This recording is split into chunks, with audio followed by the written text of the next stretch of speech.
everybody, welcome back. Today as well we have got to another video. In this video I'll show you how you can fix your Snaptube download problems.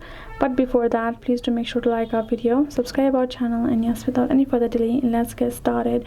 So for that, what you're going to be doing is simply going to go ahead first, open up your app store, tap on your app and tap on get to download, re-download it. Okay, once it's done being downloaded, go ahead, tap on open, and then if your app shows update instead of open, you can update as well, because that can also cause the issue.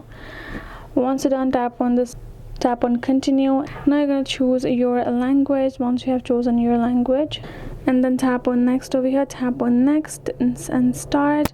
And right now this is how the interface gonna look like. Okay, now let's say you have not been able to download, or there are some issues coming on downloading process. Then you have to go ahead, check your internet connection, because if it's not good, then your downloading cannot be done. You will keep on having the problem, and if still that doesn't help, go ahead, go back and restart your app. Okay, remove the app, reinstall it, get logged in, and that is, open it up and use it.